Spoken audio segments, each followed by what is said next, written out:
Okay, next is we have also the observation-based assessment tools. So if we want to make our observation-based assessment tool systematic and objective, so we have to follow the guidelines which is made by Diane Hart.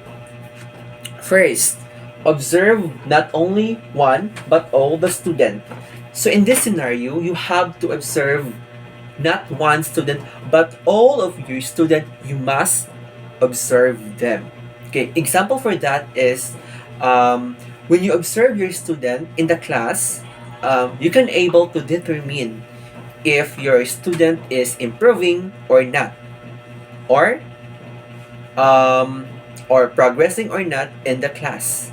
That is the importance of observation. So you have to be equal in all aspect, no?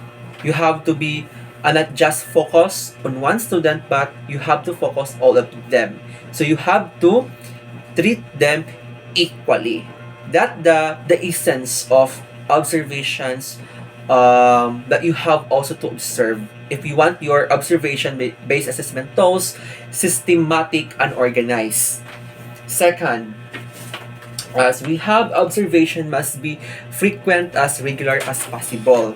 No, good example for this is that the teacher must need to observe the student regularly as much as possible, because by means of that it will allow the teacher to determine um, the behavior, the performance, and and the ability of the student if it is improving or not improving in the class. So that is the importance of observing, no, in regular way as much as possible. Next is we have observation must be recorded in writing. So when you observe, so you have to write that into a clean bond paper so that it is easy for the teacher to compare uh, the observation information that he already get from the previous um,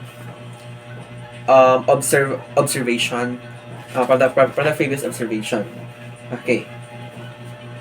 Observation should cover both routine and exceptional occurrences. When we say for that, the teacher will observe the routine. When we say routine, that is the student who is assigned to clean the classroom, the sweeper, and the cleaners, and etc. Then when we say exceptional occurrences, these are the students that are not being commanded by the teacher to clean, but this is um, an initiative of the student to do the task. No? So that is the teacher should also to observe that kind of behavior of the student. And that is all about the exceptional occurrences. Now, reliability of information is enhanced if multiple observations are gathered and synthesized. So if you want a reliable observation records, so the most important thing is that when you have a multiple observations are gathered, you have to synthesize and you have to arrange for that, so that all your observations are reliable anytime as always. And that is all about observation-based assessment tools. Now let's go to the developmental checklist. Now, it is an observation tool that requires a teacher recorder to describe the traits of learning behavior being assessed.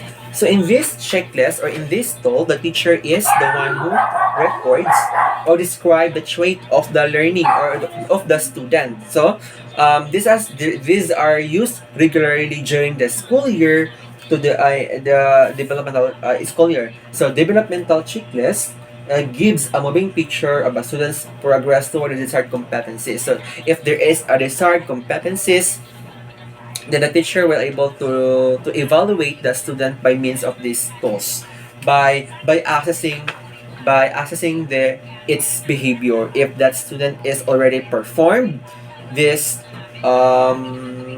this kind of traits, no. So that is all about developmental checklist.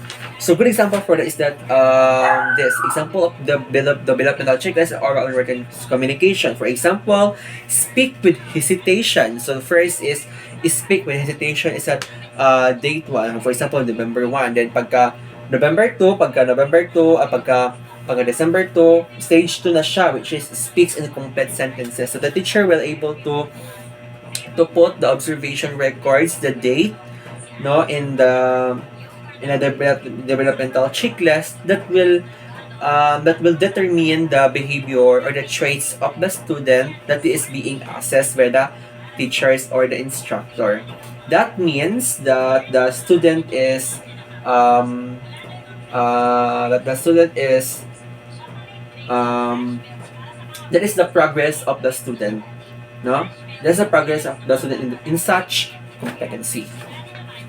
Now we have also the observation checklist. In this observation checklist, the teacher will going to check, no, some attributes of the student. If the student performed this attribute or is being observed by the student, so the teacher will check that, no, clarity of presentations, opportunity of class interaction, organization, grammar and syntax, provision of summary. The teacher will check it. Will rate this scale if student is performing very well. Okay, the interview sheet is another observation tool which also called conference recording because it informs of interview, which is consists of many questions that is made by the teacher to get the answer of the student. So this is example of interview sheet, the research proposal interview sheet. Then the teacher the student will able to answer those questions. Then after that, the teacher will able to evaluate or analyze the questions. Next is we have the performance samples assessment tools. In this assessment tools, portfolio, no? When we ganiha kayo, it's a tangible result. So this is where the student will make a portfolio. When we say portfolio is a compilation of pieces of evidence of individual skills, ideas, interests, and accomplishments. So portfolio is a purposeful, directly purposeful, systematic, and organized form of authentic assessment. No? Because it can be it can be as simple as a folder of these pieces of evidence, as fancy as a neat scrapbook containing evidence of a student's accomplishment. So, meaning a portfolio, it contains the evidence of the student progress in every areas of learning competencies. Okay. It includes the descriptions, written works, pictures of the students in activities, accomplishments. Now, the portfolio serves the following. No, that serves the following purposes. First is that a teacher can assess the growth and development of the student at various level. So the purpose of portfolio to the student is to assess the progress of the student if the student is developing or not. So that is why the teacher will let the student pass a portfolio. Okay. Next is parents are informed the progress of their children in school. So by that means of this portfolio, the parents also inform the progress and the progress of their children at school. No, if their children is improving or not again. No, that is a good example for this. Then also instructional supervisors are able to evaluate the strengths and weaknesses of the academic program. So because of the portfolio, the supervisors or the school principal can also use portfolio of the student to determine what should be need to the what are the things that need to modify in the curriculum so that to improve to the learning competency of the student. Because as kung naay mga something with their portfolio, kung dili ka siya kanang pagtik mo himo kanang murag dili ka siya progress na siya mga something error kanang murag walay progress na nahitabo, so there would be a possibility nga the instructional supervisors are able to evaluate, no, the strength and the weaknesses of the academic program. So there is a revision, or there is a need of evaluation for that one. Okay.